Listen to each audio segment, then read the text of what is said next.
श्रद्धांजली सभेला आपल्याला सगळ्यांना उपस्थित राहताना अतिशय दुःखद अंतःकरणाने आपण सगळे उपस्थित आहोत. अशी वेळ आपल्यावर येईल आणि अलकाताई आपल्यामध्ये नसतील ही कल्पनाच मनाला सहन होत नाही. सातत्याने त्यांच्याबरोबर शाळेपासून असणारी सगळी मंडळी सुद्धा आजही त्यांच्या संपर्कात आहे. हे त्यांचं गुण विशेष आहे. शाळेतल्या मैत्रिणी, शाळेतले मित्र हे सुद्धा आपल्या बरोबर काम करणाऱ्या घरातील आपले सेवक सुद्धा परिवारासारखं मानणं हे अलकाताईंचं विशेष गुण होतं. सर्व जातीतील, सर्व धर्मातील,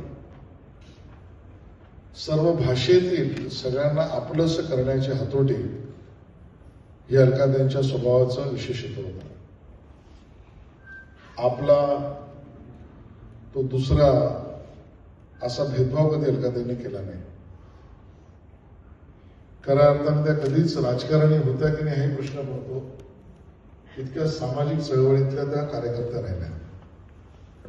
आज मुंबई शहरामध्ये ज्या वेळेला आपण विविध जनप्रतिनिधी, लोकप्रतिनिधी बघतो त्यामध्ये पक्षाचा आवेश जास्त आणि नागरी समस्यांवरचा भर कमी. पण अलकाताईंमध्ये याच्या बरोबर उलट दिसतं आणि राजकीय अभिनिवेश नंतर सर्व पक्षीय कार्यकर्ते सुद्धा त्यांना सहज भेटू शकतात. वेगवेगळ्या पक्षाला मानणारी लोक सुद्धा त्यांना सहज आपलंसं करू शकतात.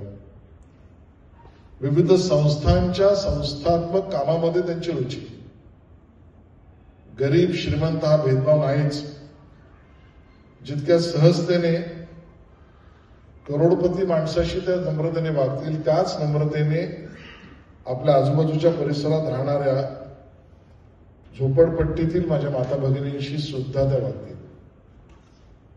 अलकाताईंचा चढता आलेख विजयाचा आपण पाहिलाय. सातत्याने प्रत्येक निवडणुकीत त्यांना मिळालेलं मताधिक्य हे नेहमी वाढतच राहिलंय. मला व्यक्तिशः तर त्या नसण्याचं खूप मोठं नुकसान आहे. गेली 25 वर्ष सातत्याने मी आणि त्यांनी एकत्र काम केलंय. मला त्यांना कधीच दुसऱ्यांदा एक गोष्ट सांगायला लागली नाही. नागरिकांच्या समस्या समजून त्यासाठी पाठपुरावा करणं. अगदी काल चेटीचंदचा मेळा त्यावेळेला खार जिमखानाच्या मैदानावर झाला. त्यावेळेलाही तो समोरचा रस्ता वेळेत पूर्ण झाला पाहिजे, कारण आमच्या समाजाच्या, सिंधी समाजाच्या चेटीचंदचा मेळा आहे म्हणून हॉस्पिटलमधनं त्यांनी फोन केला. ते हॉस्पिटलमधनं फोन करून काम केलं. आणि मला दुःख व्यक्तिगत असं आहे की प्रत्येक आयसीयू मध्ये असतानाही विकासला त्याची कल्पना आहे की त्यांनी सतत फोन करून मला हे सांगितलं की तुम्ही अपेक्षा ज्या माझ्या करतायत त्या मला पूर्ण करता येत नाहीत, तर सॉरी. मी म्हटलं ताई असं नका म्हणू, तब्येतीची काळजी घ्या. त्यांच्यातला नम्रता इतका होता की मी त्यांच्या खूप वयाने लहान आहे, पण मला सार्वजनिक जीवनामध्ये कधी ते साहेब म्हटल्याशिवाय राहिलं नाही. मी त्यांना नेहमी म्हणायचो ताई अहो तुम्ही असं नका म्हणू. पण इतकं सामाजिक भान, भाषेवर प्रभुत्व, मराठी असेल, हिंदी असेल, इंग्लिश असेल, दुसऱ्याशी समरस होण्याचे स्वाभाविक मनस्थिती, मला वाटतं असा दुसरा नगरसेवक होणे नाही, अलकाताईंसारखा दुसरा कार्यकर्ता होणे नाही. आणि म्हणून अलकाताई अवेळी निघून गेल्या. आत्ताही कामाचा धडाका त्यांनी सुरू केला होता. बैठकांमध्ये रस्ते बांधणी असेल, गजल पंपिंग स्टेशन असेल, नाले असतील, शाळांचं बांधकाम असेल, सातत्याने आमचं बोलणं होत होतं. आणि त्यामुळे आत्ता ज्या वेळेला मला नागरिकांचे फोन येत आहेत त्यावेळेला आता आम्ही कोणाला फोन करू, या पोकळीमध्ये नागरिकांच्या समस्या आहेत. भारतीय जनता पक्षाला सुद्धा त्यांचं जाणं हे खूप मोठी पोकळी आहे. या विभागाला तर आहेच, परिवाराला तर याचं श्रेय मी देईन की त्यांच्या या सामाजिक उंची त्यांनी गाठली. त्यामध्ये आज काका नाही आहेत, पण काकांचंही मोठं योगदान आहे. जेव्हा जेव्हा काकांनाही मी भेटलो असेल त्यावेळेला काका हसत ती करते ना तिच्या मागे मी उभा राहणार असा पती त्यांना लाभला. अशा पुत्री आणि पुत्र लाभले. मला माहित नाही स्वतःची आई किती वेळा त्यांना या 20-25 वर्षात किती वेळा अवेलेबल झाली असेल, पण तरी कधीच या दोघांनी सुद्धा आणि त्यांचे पती किंवा पत्नी यांनी सुद्धा याच्यात कधी तक्रारी केल्याचं कानावर आलेलं नाही. जर गरज लोकांना आहे तर आमची आई लोकांची सेवा करते. हे एक मोठं समर्थनच मला वाटतं त्यांच्या कुटुंबाने आपण सुद्धा दिलेलं आहे. आज त्या परत येऊ शकत नाहीत. त्यांच्या आठवणी आपल्याबरोबर सुरू आहेत. त्यांनी केलेलं कार्य जरूर आहे आणि त्यांनी केलेला जो कामाचा वसा आहे तो पुढे घेऊन जायचा आहे आणि ते आम्ही सगळे घेऊन जाऊ. त्यांना आदरांजली वाहताना त्या कायमस्वरूपी आमच्या लक्षात राहतील.